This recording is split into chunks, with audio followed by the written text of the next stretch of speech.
The twin suns of Varine rose over the crystalline spires of the royal citadel, scattering shards of light across the courtyard where visitors from distant star systems gathered for the long-awaited summit. The Varine Dominion had never welcomed humans before, yet on this day the royal court waited for a single human envoy who had been granted permission to step onto the shimmering floor of the palace.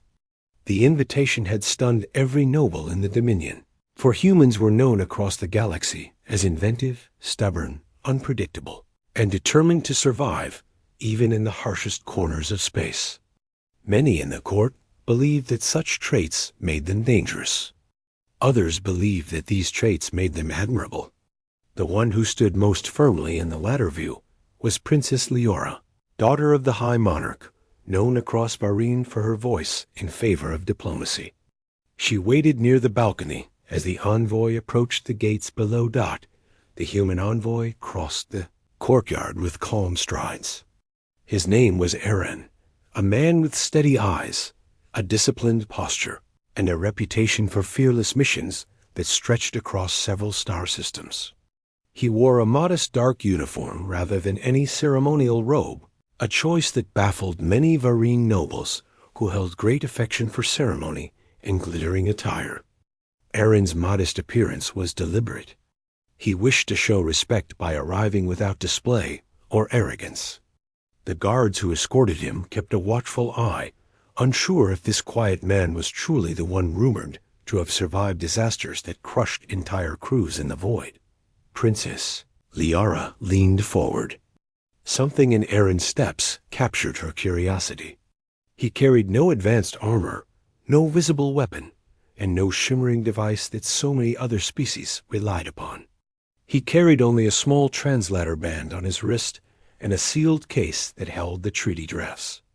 Many nobles whispered among themselves, doubting the wisdom of letting a human come so close to the throne. They feared that the envoy might be reckless or unpredictable. Liara suspected otherwise, and her interest deepened as Eren finally stepped through the entry arch and into the glowing interior of the palace. The grand hall towered above him with pillars, carved from luminous stone that pulsed softly with the planetary rhythm. Eren's gaze drifted upward for only a brief instant, appreciating the beauty before focusing again on the monarch who sat on the elevated dais. Princess Leora remained at the monarch's right side, observing closely. Eren reached the center of the hall and bowed with deliberate respect. The monarch regarded him in silence for several moments. Eyes across the hall watched for the faintest sign of danger. Eren spoke with clarity. He expressed gratitude for the invitation and explained the hopes of his people for cooperation rather than competition. His tone remained steady, his posture humble, his wording thoughtful. Leora was surprised. She had expected firmness, perhaps even some measure of human pride. Instead, she sensed a sincerity she rarely encountered in the halls of power. The monarch listened, but remained cautious.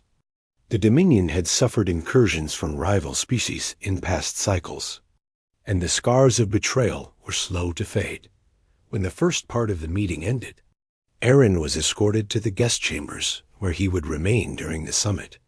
The halls he walked through were lined with crystalline sculptures formed by artists who shaped raw energy into visible form. Eren paused briefly to admire one piece that depicted the ancient founding of the Dominion. A guard noted his interest and asked if humans also created art like this. Eren answered that humans created art in many forms that reflected their struggles, their dreams, and their determination to grow. His answer seemed to ease the guard's tension. Princess Leora arrived moments later, stepping gracefully into the hallway. She introduced herself with a gentle nod. Eren bowed again.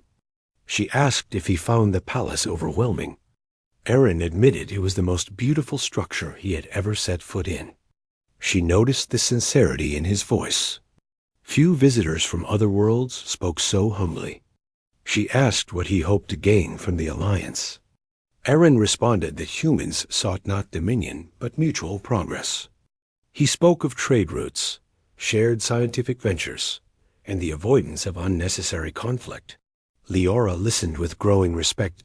Aaron returned to his chambers later that evening, unaware that several nobles doubted his intentions. Some believed humans could not be trusted. Others believed that Aaron's peaceful tone must conceal hidden motives. One noble named Kareth was especially vocal. Kareth commanded a faction known for maintaining traditional views and resistance to outside influence.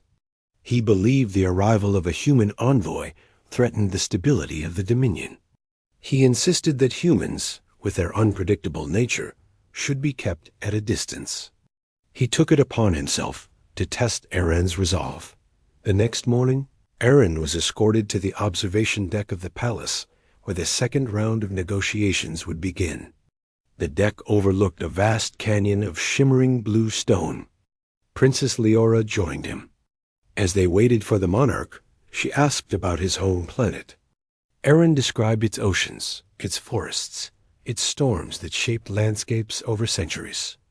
Leora listened with fascination. She rarely heard descriptions of distant worlds told with such personal affection. Aaron then asked about the Dominion. Leora explained that her people shaped energy through resonance and used it to cultivate life across their world. She spoke with pride, and Aaron absorbed every word. Their conversation was interrupted when the ground quivered. A blast erupted from the lower level of the palace. Guards rushed forward. Leora turned in shock. Aaron immediately moved in front of her as debris scattered across the deck. Smoke surged upward. Guards yelled that an energy core in the lower hall had been sabotaged. Panic echoed through the deck. Leora's breath tightened. Aaron gripped her arm and guided her behind a pillar for shelter. The deck trembled again as another blast echoed from below. Several nobles fled for safety. One guard shouted that unknown assailants had breached the energy chamber. Another guard warned that unstable reactors nearby could spark a chain reaction. Aaron's eyes narrowed. He asked Leora where the emergency stabilizer was located. She pointed toward a narrow passage leading into the lower levels. Aaron told her to stay behind the pillar until the guards secured the area. Leora watched in disbelief as Aaron sprinted toward the smoke with only a thin cloak protecting him. The guards were startled. They shouted for him to stop. Aaron did not. The passage roared with heat. Sparks cascaded from ruptured conduits. He dropped low to avoid the rising flames and dashed deeper into the corridor. The stabilizer chamber lay beyond the collapsed archway. A guard trapped under debris shouted for help. Aaron forced the debris aside and helped the guard stand. He moved the guard toward the safer corridor, then ran ahead toward the stabilizer's access panel. The chamber glowed dangerously with surging energy. The stabilizer had lost its primary lock. Aaron reached the panel and analyzed its layout. Though different from human systems, it followed familiar principles of energy management. He rerouted the failing currents and forced the overflow lanes open. The chamber trembled. He held the lever with both hands as the energy pulsed violently around him. The heat stung his skin. Sparks lashed across his arms. He kept pulling until the stabilizer lock finally clicked into place and the surge level dropped. The explosion threat faded. The chamber cooled. Aaron leaned against the wall, catching his breath. Guards arrived moments later, astonished to find him alive. They reported immediately to the monarch and Princess Leora. When Leora heard that Aaron had stabilized the chamber with no protection, she ran to the corridor. She reached the chamber doorway and saw Aaron standing with soot across his face and scorch marks on his sleeves. She was stunned. No noble, no soldier she had ever known had acted so swiftly or with such disregard for personal safety. She approached him with worry in her voice. Aaron brushed off some of the debris and assured her that the danger had passed. Later that cycle, the monarch summoned Aaron to the private council chamber. The monarch asked why he had taken such a risk. Aaron replied that any envoy worthy of peace should be willing to protect the lives of those who welcomed him. The monarch considered his words. Leora stood nearby, unable to hide her admiration. Even some skeptical nobles began to reconsider their views of humans. Kareth, however, seethed with frustration. His plan had been to expose the humans as reckless or self-serving, but instead Aaron had reinforced the opposite. Yet Kareth did not intend to accept defeat. He believed that humans could not be permitted to gain influence in the Dominion. He arranged for a second test, more dangerous and unpredictable than the first. He bribed a small group of mercenaries to provoke a confrontation near the summit arena, hoping that Aaron would react poorly. The mercenaries planned to threaten the civilians near the arena and force Aaron into an impossible choice.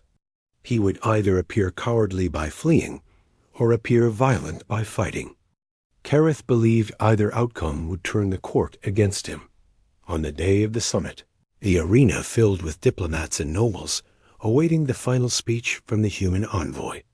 Princess Leora entered the arena wearing a ceremonial mantle that glittered like liquid crystal. Aaron arrived from the opposite end in his same modest uniform. Leora stepped toward him to welcome him. The monarch raised a hand to call the audience to order. Before Aaron could begin his speech, shouts erupted.